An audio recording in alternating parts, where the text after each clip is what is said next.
Hello, this is Ace of Blades, and we have returned for the False Electron class guide and a very odd color distortion on my camera. Let me see if that's on the lens. Okay, it's just not registering right. The Titan is the successor to the Soldier in Fall of Cybertron, being the heavy hitter but lacking the explosive ordnance carried by the Soldier in the first game, that being allocated to the Destroyer in this game.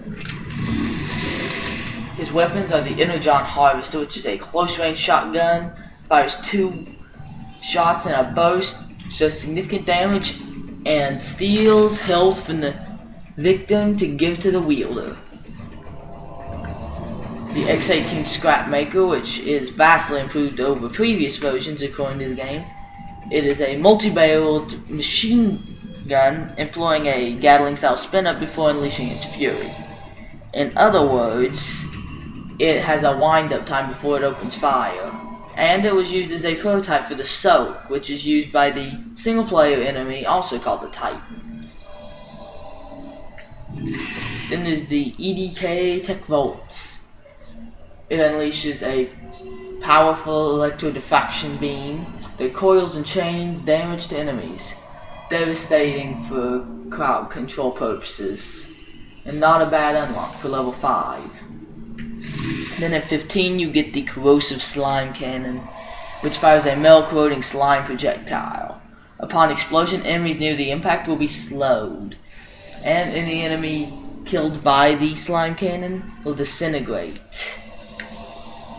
in a beautiful display. The X-18 Scrapmaker can be upgraded with Drop Shot, which decreases its wind-up time to almost nil. The Ion Cartridge, which, due to the fact this weapon holds all of its ammo in a single magazine, acts both as an Ion Cartridge and as an amplifier pack, giving you, I believe, either 50 or 100 extra shots. And then Cyber Optics, possibly the best upgrade. It increases the weapon's accuracy significantly, which could negate the need for the other two, except for drop shot and close range situations, because Cyber Optics allow you to use ammo with less waste, reducing the need for extra. But you do have to play it a little safe because of your reduced wind-up time compared to having drop shot. Then the Harvester, which can be upgraded with the Ion Cartridge, which gives you another 2-shot burst to work with in a single clip. Then there's the R-Infinity Finder, which increases its effective range. And then the Reaper, which increases the amount of health harvested from your unfortunate victim. His abilities are Whirlwind and Flak Shield. Though this is against what I normally do, I will go with the Flak Shield first. Brute Force allows the shield to absorb more damage. Bash increases your foot speed during shield use, which can be helpful. And Blast Proof, which is likely for most situations the best. Any damage the shield takes is converted into health for the user. Moving on. The Titan also has his EDK Tech Volts here. Titan's character name. The Ion Cartridge increases the ammo capacity, I believe, by 50, which would also be 50% for its 100 round mag. It can also be upgraded later with the 0G casing, increasing foot speed while the weapon is firing. Finally, the Energo Cell Conductor, increasing the beam's range, allowing for even more deadly long chaining among groups of enemies. And finally we have the Corroder, wielding the Corrosive Slime Cannon, which can be upgraded with the Cosmic Rust Disperser, increasing the size of the explosion, allowing for not only more damage to be dispersed, but for the slow effect to be dispersed among more enemies. Then there's a Sonic Blast, increasing the weapon's fire rate, which can be helpful in some situations, or if you're inaccurate with the weapon. And then the Corrosion Accelerant increases the duration of the slow effect. And now we will go Whirlwind. Can be upgraded with, which allows you to do a devastating Whirlwind melee, effectively turning you into a living tornado of swords, doing significant damage. This is, of course, the exact opposite to the Flak Shield, which gives you a massive shield to protect you from damage. Whirlwind can be upgraded to the Energon Absorbers, decreasing the damage you take while you're whirlwinding. Flurry of Blows, increasing your movement speed while using Whirlwind. And Poke Alpha, which increases the damage of Whirlwind. Energon Absorbers can keep you alive for more devastating attacks. Flurry of Blows allows you to hit more targets effectively, so they can't escape you as easily. And Poke Alpha allows you to kill your targets faster. Either one can be useful depending on the situation.